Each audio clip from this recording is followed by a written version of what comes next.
Doctor ইউনূসের ২০০০ শহীদের রক্তে রঞ্জিত। মনে রাখতে হবে, এই ছাত্র অভ্যুত্থানের ছাত্র গণ অভ্যুত্থানের মধ্য দিয়ে তিনি এই সরকার গঠন করেছেন। আজকে তাকে কেন উপদেষ্টা পরিষদে স্থান দিতে হবে? ডক্টর ইউনূসকে এই কৈফিয়ত দিতে হবে, যাতে ২০০০ রক্তের বিনিময়ে ২০০০ শাহাদাতের মধ্য দিয়ে এই উপদেষ্টা পরিষদ গঠিত হয়েছে। এই ডক্টর ইউনূসের ২০০০ শহীদের রক্তে রঞ্জিত। মনে রাখতে হবে, এই ছাত্র অভ্যুত্থানের ছাত্র গণ অভ্যুত্থানের মধ্য দিয়ে তিনি এই সরকার গঠন করেছেন। একটি নিরপেক্ষ একটি সরকার, যার মধ্য দিয়ে একটি নিরপেক্ষ নির্বাচন হবে। এদেশের মানুষ ১৭ বছর যে ভোটের জন্য, যে ১৭ বছর মানবাধিকার আইনের শাসনের জন্য আন্দোলন সংগ্রাম করেছে, সেই আন্দোলনের একটি পরিসমাপ্তি করতে বন্ধুরা। কিন্তু আমরা আশা পাচ্ছি না, আমরা ভরসা পাচ্ছি না। আমরা দেখেছি এখনো সেই খুনি হাসিনা যেমন দেশ চালিয়েছে তেমনই বাংলাদেশ চলছে।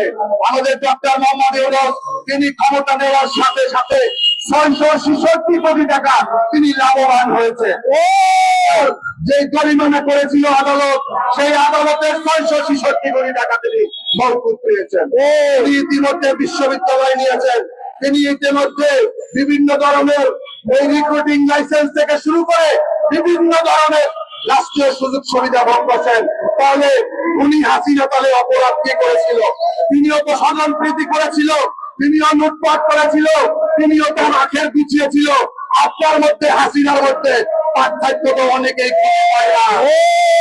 বন্ধুরা আমার, আমরা আজকে আলটিমেটাম দিচ্ছি, আগামী ১ সপ্তাহের মধ্যে এই অপদস্থ, এই ব্যর্থ, এই কুটিল ছাত্র উপদেষ্টাকে যদি অপসারণ করেন না হয়, তাহলে আমরা এই সচিবালয় ঘেরাও করবো।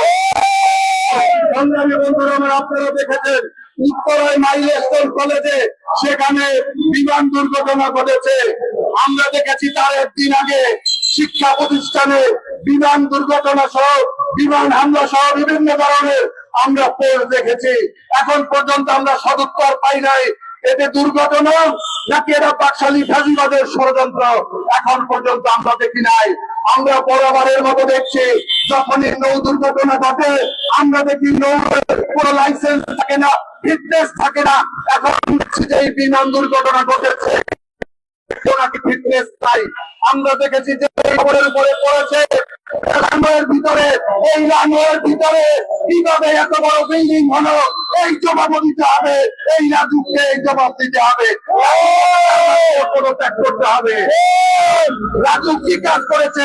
আজকে ঢাকা শহরের প্রত্যেকটা বাড়িতে দেখবেন নিচতলাতে কোনো গ্যারেজ নাই, কোনো গ্যারেজের ব্যবস্থা নাই, কিন্তু তারা কিন্তু অনুমোদনের সময় ঠিকই কিন্তু এই বহুতল বিল্ডিং এ তারা কিন্তু গ্যারেজের অনুমতি নিয়ে তারপর ভবন নির্মাণ করে।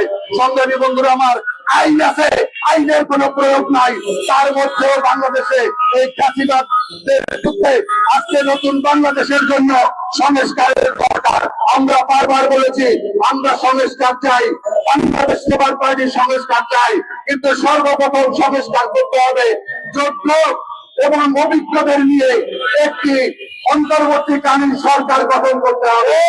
একটি যোগ্য মানুষ যদি না হয়, এই মতো কুলাঙ্গার অপরাধের দিয়ে যেভাবে এই উপদেষ্টা পরিষদ গঠন হয়েছে, আমরা যদি এই ডক্টর ইউনূসের কাছে প্রশ্ন রাখি, ডক্টর মোহাম্মদ ইউনূস আপনি জাতির উদ্দেশ্যে বক্তব্যের সময় বলুন আপনার কোন উপদেষ্টা সফল হয়েছে, সফল হয়েছে?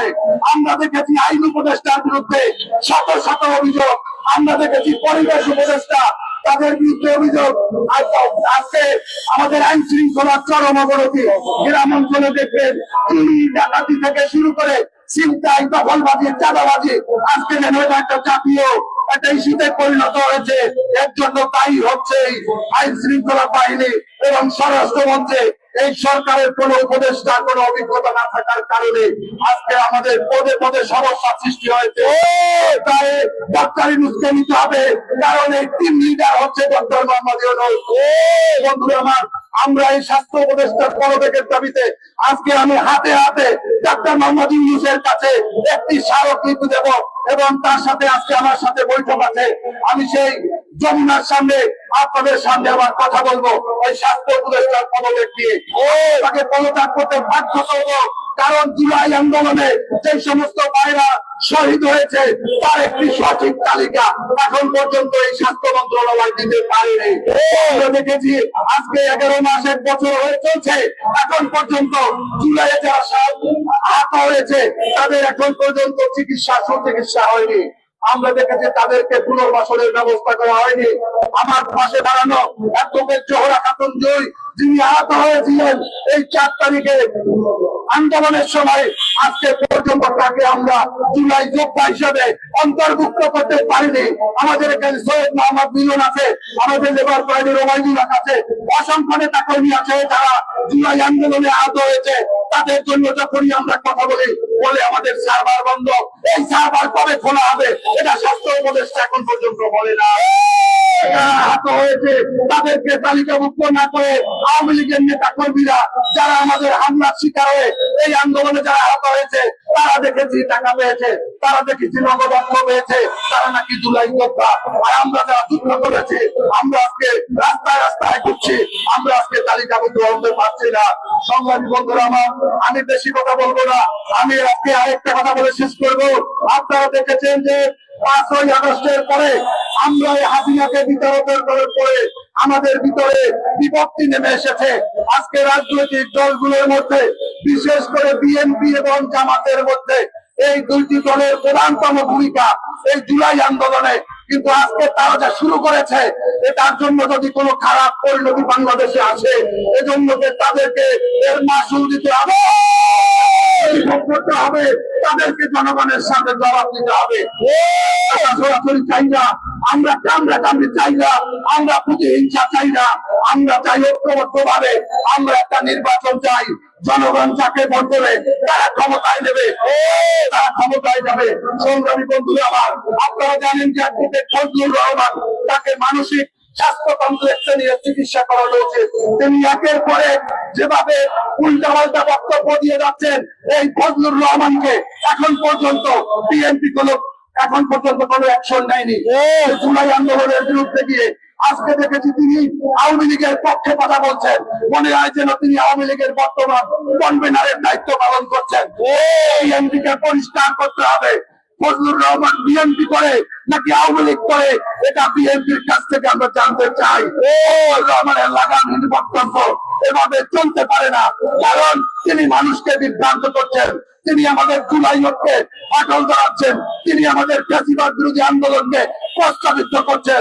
এভাবে চলতে পারে না বন্ধুরা আমার। সংগ্রামী বন্ধুরা আমার, আপনাদের সবাইকে ধন্যবাদ জানাই, আপনারা আজকে আমাদের এখানে এসেছেন। আমরা এই সরকারের আমরা পক্ষে, আমরাই কিন্তু এই সরকারকে আন্দোলনের যারা আছি, ফ্যাসিবাদ বিরোধী যারা আছি, আমরাই এই ডক্টর মোহাম্মদ ইউনূসকে আমরা ক্ষমতায় বসিয়েছি।